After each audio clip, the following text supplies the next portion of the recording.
I would say. Do you have any advice for someone who also has a bit of an unrequited love theme in their life? The one who's in love always wins. Okay. Yeah, it doesn't matter if you get your heart broken. You're living. When you're feeling, you're alive. You know, the sun doesn't care whether the grass appreciates its rays, right? It just keeps on shining. That's you. So I'm going to get that tattooed on my forehead, I think. I went to go see about a girl in London. 10,000 miles. She didn't choose me. You know, like, it starts the way that everything starts nowadays, where, you know, there's an app, we used Hinge, we matched, and it was a conversation that from the beginning maybe would have been better off as casual, but it wasn't. We talked for about a month and a half, 2 months, and it was like the most awesome, it was the most beautiful and most tender. You know, it wasn't a surface level talking stage or small talk whatsoever. It was the real deep stuff, really daily stuff, and we let each other into our own perfectly curated lives, this beautiful world. We had a shared playlist, we had a Spotify blend of 95%. We used this widget app called Note It, where you could draw each other pictures every single day, and you know, we listened to corny songs, you know, like Cameron Winter, you know, love takes miles, love takes years.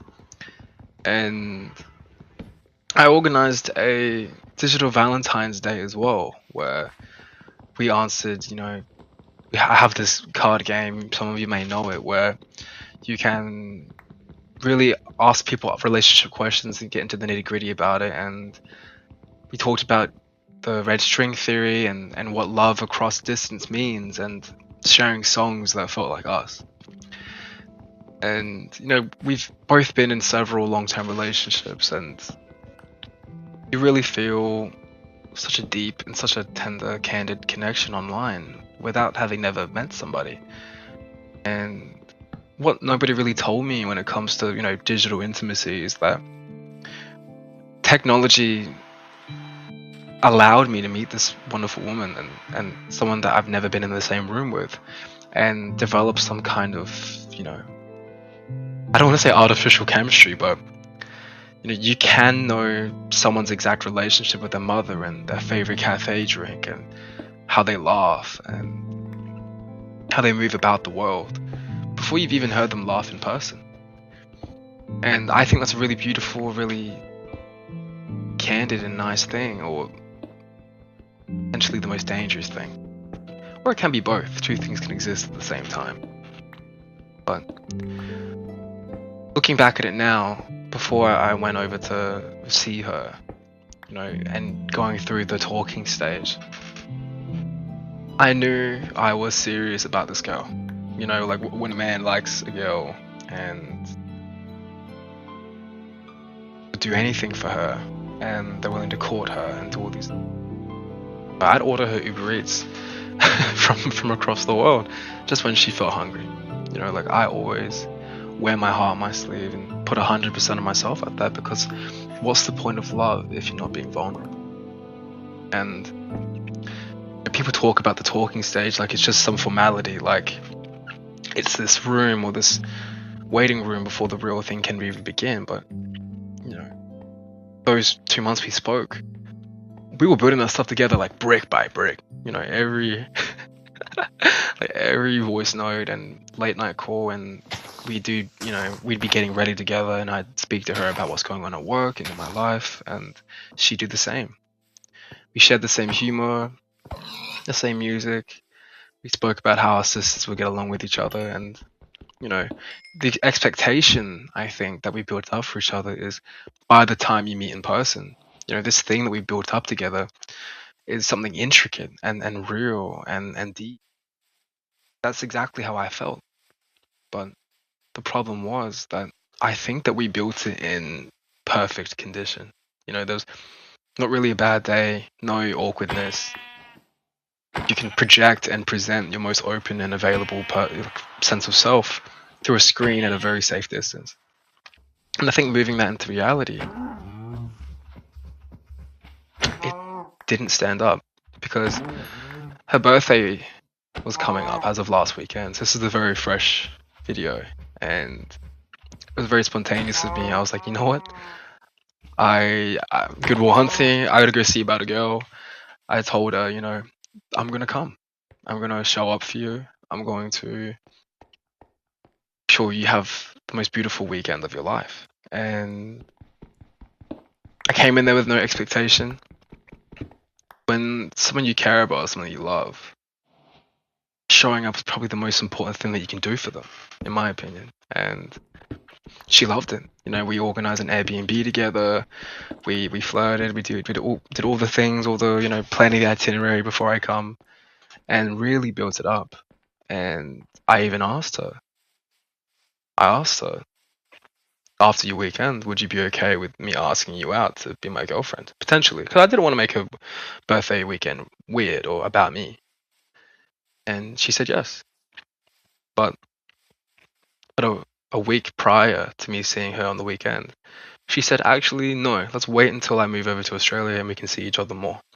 Which is reasonable, which is understandable. At the same time, I felt that shift in energy, and gradually, the week before I came, she started sending less and less relationship memes, started being shorter and more curt with me. I could feel her pulling back even then. And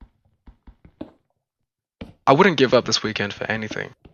But looking back at it now, if she had just told me at that time to not come,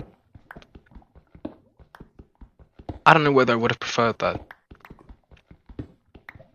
But came I did nonetheless. And I flew there, got off at the airport, and I find it really important that because she's going to be moving here for a while, I wanted to fly to London to show up in her city, see her people, her friends, how she moves about it, where she's really comfortable, and get that vibe check. That place, she held all the cards, held all that power, and I want to be honest about how that weekend was. It was magical. It was beautiful. We got off at the airport, got flowers from her, and we really hit it off, that Saturday. But my time in that city, I still feel her pulling away. Even we go out, we had an Airbnb together, we went grocery shopping together. We shared one AirPod on the train and listened to music together and held hands and split the G with each other with a pint of Guinness and went to many pubs and smoked and met her friends and her mum and her sister and showed off for her on her birthday. And I made sure that I wine and dined her, did all those right things. And the most candid moment is we went to a food market, a really, really cute one. It's by like a little canal, and it's very busy. People are holding hands and laughing, and you can smell the various spices and seasonings in the air. And shared a Yorkshire pudding burrito, and just took one bite each. Her melting into my arms on the train, but I just felt something shifting that whole weekend. There were conversations I had to carry. She'd be quiet, hot and cold, a warmth that came and went.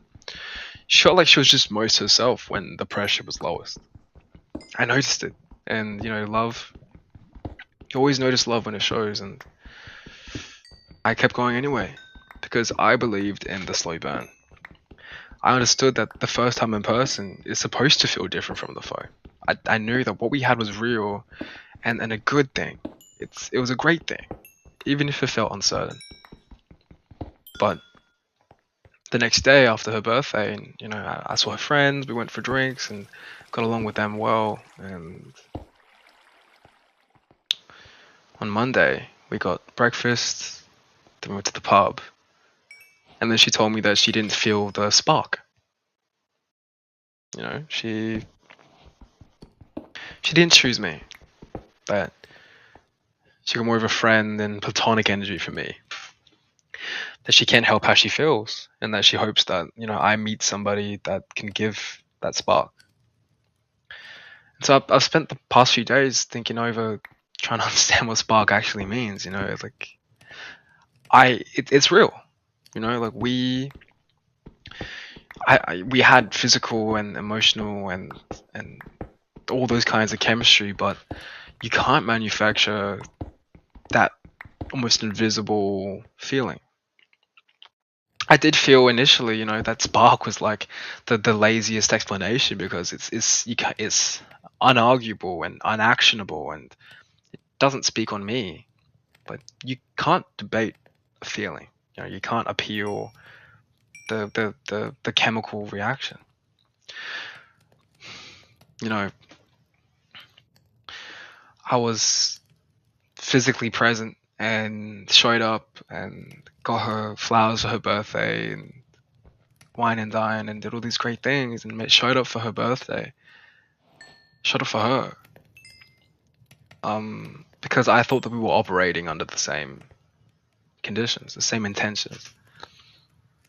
And I'm happy that she gave me the opportunity to do that, to be open about it and to be honest with me about, you know, the spark. And you can just simplify it to, she just didn't want me. You know, she's not broken. She's not, you know, fallen out of love with me or anything like that. The conditions weren't wrong. She just weighed up the pros and cons and decided I wasn't who she wanted to give her time to.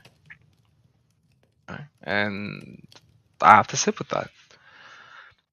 Of course, like, I can't really fully reconcile with the fact that, you know, we kissed constantly on the street, in front of her friends, her family, in the Airbnb. You know, after a late night out, we had wine and had a really, really deep conversation. And I carried her to bed and kissed her on the head and tucked her in, and we held hands across the city. You know, she fed me food at her birthday dinner, and I fed her.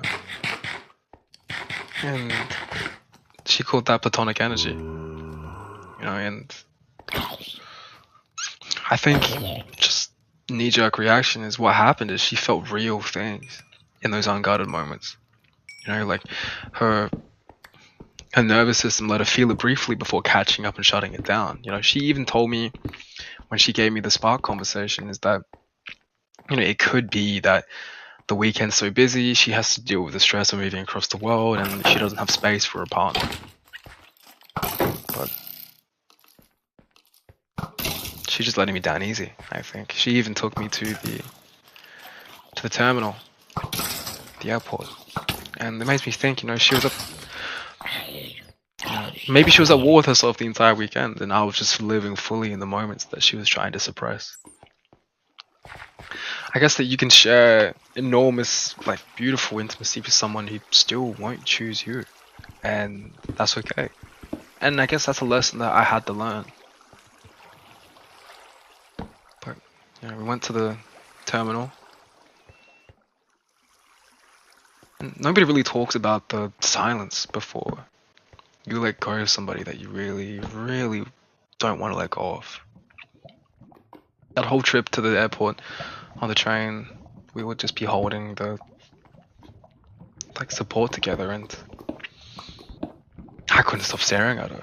You know, you want to commit this image to memory, commit this memory to memory, and not forget it ever.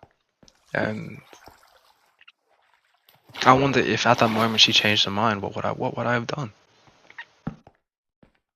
So I told her, you know, if you change your mind when you come back here, and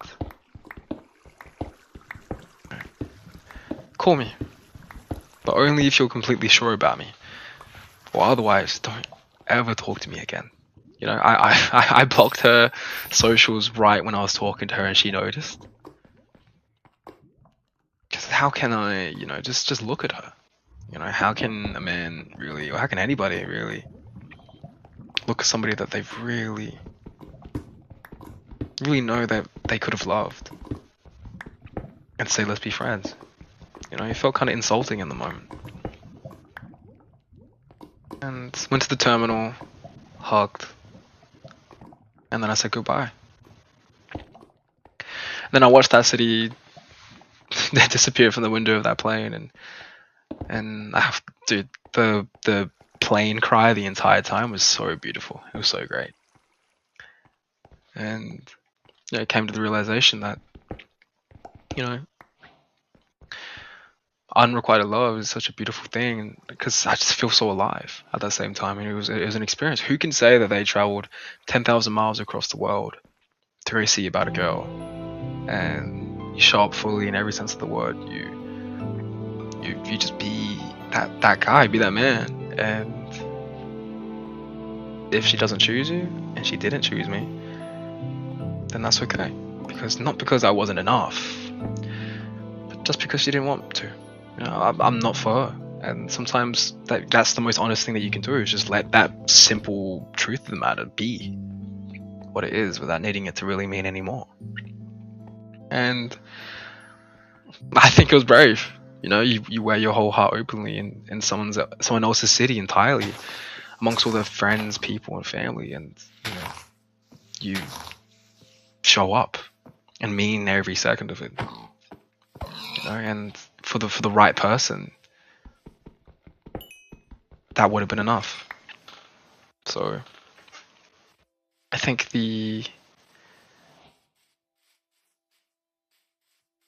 love isn't a feeling that arrives like complete and guaranteed. You know, jump off that plane and you feel, lightning strikes. Of course, a lot of people think that way, but to me, it's a choice that you make towards somebody before you even know how it ends. You know, like, you're not saying fall in love with potential, but you give space and you allow that potential to bloom. You know, I didn't even get that opportunity, and that's always going to be like one of the what ifs. But somewhere out there is somebody who will look at me and choose me back immediately and completely. Don't need to convince them, and I'm not there yet, but I know I'm going to be choosing love every single damn time. Oh, and I'm also going to play a recording of a video that I made for her for our first digital Valentine's date. So enjoy.